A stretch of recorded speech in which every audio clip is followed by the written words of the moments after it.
8 ಬಾರಿ ಬೆಂಗಳೂರು ನಗರದಲ್ಲಿ ಶಾಸಕನಾಗಿ ಜಯನಗರ ಮತ್ತು BTM ವಿಧಾನಸಭಾ ಕ್ಷೇತ್ರದಲ್ಲಿ ಶಾಸಕನಾಗಿ ಗೆದ್ದಿದ್ದೇನೆ.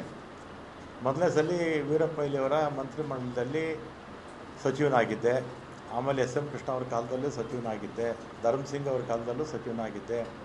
ಸಿದ್ದರಾಮಯ್ಯನವರ 2 ಅವಧಿಯಲ್ಲಿ ಸಚಿವನಾಗಿದ್ದೆ.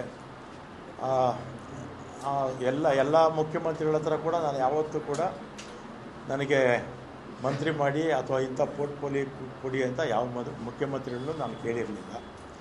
ಆಮೇಲೆ 2023ರಲ್ಲಿ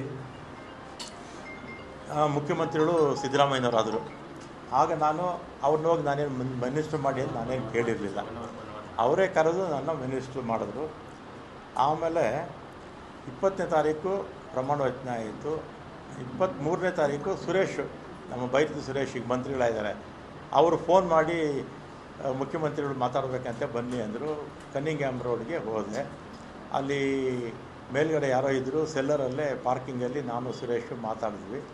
ಏನು ಕರೆದಿದ್ದೇನು ಅಂತ ಕೇಳಿದೆ. ಅದಕ್ಕೆ ನಿಮಗೆ ಬೆಂಗಳೂರು ಪೋರ್ಟ್ಫೋಲಿಯೋ ಕೊಡ್ತೀನಿ ಅಂತ ಹೇಳಿದರು. ಅಷ್ಟೇ ತಾನೇ ಫೋನಲ್ಲಿ ಹೇಳಿದರೆ ಸಾಕಾಗಿತ್ತು, ಇದಕ್ಕೆ ಯಾಕೆ ಕರೆದ್ರಿ ಅಂತೇಳಿ ನಾನು ಸಿದ್ದರಾಮಯ್ಯ ಅವ್ರನ್ನ ಭೇಟಿನೂ ಮಾಡಲಿಲ್ಲ. ಅವರು ಬೆಂಗಳೂರು ಪೋರ್ಟ್ಫೋಲಿಯೋ ಕೊಡ್ತೀನಿ ಅಂತ ನಾನು ಬಂದುಬಿಟ್ಟು ನಾನೇನು ಕೇಳಿರಲಿಲ್ಲ. ಪೋರ್ಟ್ಫೋಲಿಯೋ ಕೊಡಿ ಅಂತ ನಾನು ಸಿದ್ದರಾಮಯ್ಯನವ್ರನ್ನೂ ಕೇಳಲಿಲ್ಲ. ಅವರೇ ವಾಲಂಟಿಯರ್ ಆಗಿ ಕೊಡ್ತೀನಿ ಅಂತ ಹೇಳಿದರು. ಆಮೇಲೆ 25ಕ್ಕೆ ಅನೌನ್ಸ್ ಆಯಿತು ಪೋರ್ಟ್ಫೋಲಿಯೋ. ನನ್ನದು ಮತ್ತೆ ಟ್ರಾನ್ಸ್ಪೋರ್ಟ್ಗೆ ಹಾಕ್ಬಿಟ್ಟಿದ್ರು. ಆಮೇಲೆ ನಾನು ಫೋನ್ ಮಾಡಿದೆ, ಸುರೇಶಿಗೆ ಫೋನ್ ಮಾಡಿದೆ. ಅವರಿಬ್ಬರ ಜೊತೆಯಲ್ಲೇ ಕಾರಲ್ಲಿ ಹೋಗ್ತಾಯಿದ್ರು. ಯಾಕೆ ಈಗ ಆಯಿತು ಅಂತ ಹೇಳಿದೆ. ಇದು ಬೇರೆ ಬೇರೆ ಕಾರಣಗಳಿಂದ ಇದು ಬದಲಾವಣೆ ಆಗೋಯಿತು ಅಂತ ಹೇಳಿದರು. ಆಮೇಲೆ ನಾನು 25ನೇ ತಾರೀಕು ಮಾತಾಡಿದ್ಮೇಲೆ ನಾನೇನು ಕೇಳಿರಲಿಲ್ಲ, ಏನು ಇಂಥ ಇಲಾಖೆ ಬೇಕು ಅಂತ ನಾನು ಕೇಳಿರಲಿಲ್ಲ. ಅವರೇ ಕರೆದು ಕೊಡ್ತೀನಿ ಅಂತ ಹೇಳಿದರು. ಆಮೇಲೆ ನಾನು ಬೇಡ, ನನ್ನ ಮಂತ್ರಿಮಂಡಲದಲ್ಲಿ ಇರೋದಿಲ್ಲ ಅಂತ ನಾನು ಹೇಳಿದೆ. ಆಮೇಲೆ ನಮ್ಮ ಈಗಿನ ಮುಖ್ಯಮಂತ್ರಿಗಳು ಯಾರು, ನಮ್ಮ ಶಿವಕುಮಾರ್ ಅವರು ಮತ್ತು ಅವರ ಸಹೋದರ DK ಸುರೇಶು, ಇವರೆಲ್ಲ ನಮ್ಮ ಮನೆಗೆ ಬಂದು 2.5 ವರ್ಷ ಆದಮೇಲೆ ನಾನೇ ಚೀಫ್ ಮಿನಿಸ್ಟರ್ ಆಗ್ತೀನಿ, ಆಗ ನಿನಗೆ ಈ ಪೋರ್ಟ್ಫೋಲಿಯೋ ಬಿಟ್ಕೊಡ್ತೀನಪ್ಪ ಅಂತ. ನಾನು ಸಾಯಂಕಾಲ 4 ಗಂಟೆವರೆಗೂ ಇದ್ದರು ನಮ್ಮ ಮನೇಲಿ, ಅಲ್ವೇನಪ್ಪ? ಸಂಜೆ 4 ಗಂಟೆವರೆಗೂ ನಮ್ಮ ಮನೇಲಿ ಇದ್ದರು. ನೀವು ಮಾಧ್ಯಮದವರೆಲ್ಲ ಇದ್ದೀರಿ ಅವತ್ತು. ಶಿವಕುಮಾರ್ ಅವ್ರನ್ನೂ ಕೂಡ ನಾನು ಮಂತ್ರಿ ಮಾಡ್ಕೊಳ್ಳಿ ಅಂತ ಕೇಳಲಿಲ್ಲ, ಅಥವಾ ಸಿದ್ದರಾಮಯ್ಯನವ್ರ ಹತ್ರ ಹೋಗಿ ನನ್ನ ಮಂತ್ರಿಮಂಡಲದಲ್ಲಿ ಸೇರಿಸಿ ಅಂತ ಹೇಳಲಿಲ್ಲ, ಅಥವಾ ಹೈಕಮಾಂಡ್ಗೆ ಹೋಗಿ ನನ್ನ ಮಂತ್ರಿ ಮಾಡಿ ಅಂತ ನಾನೇನು ಕೇಳಿರಲಿಲ್ಲ. ಮಾಡಿದ್ದಾರೆ, ಸಂತೋಷ. ಮತ್ತು ಅವತ್ತೇ ಶಿವಕುಮಾರ್ ಬೆಂಗಳೂರು ಪೋರ್ಟ್ಫೋಲಿಯೋ ನಿನಗೆ ಕೊಡ್ತೀನಪ್ಪ ಅಂತ ಹೇಳಿದರು. ಆಯಿತು ಅಂತ ಬಂದೆ. ನಾನು ಅದನ್ನು ಕೇಳಿರಲಿಲ್ಲ, ಅವರಿಗೆ ಅದನ್ನು ಕೇಳಲಿಲ್ಲ. ಅವರೇ ವಾಲಂಟಿಯರಾಗಿ ಹೇಳಿದರು.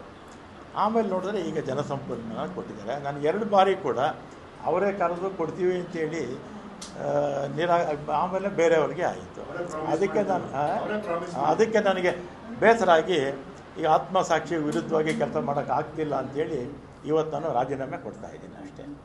ಆಮೇಲೆ ಕಾಂಗ್ರೆಸ್ ಪಕ್ಷದಲ್ಲೇ ಇರ್ತೀನಿ, ಕಾಂಗ್ರೆಸ್ ಶಾಸಕನಾಗಿ ಮುಂದುವರಿತೀನಿ, ಅದರಲ್ಲೇನು ಎರಡನೇ ಮಾತಿಲ್ಲ.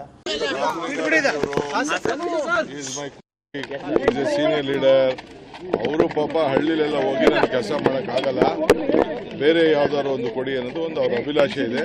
ಅವ್ರದ್ದು ಚರ್ಚೆ ಮಾಡಿ ಸಾರ್ಟ್ ಔಟ್ ಮಾಡ್ತೀನಿ. Nothing to worry. Is a great friend. We are very closest friend among the cabinet. Will sort out that problem.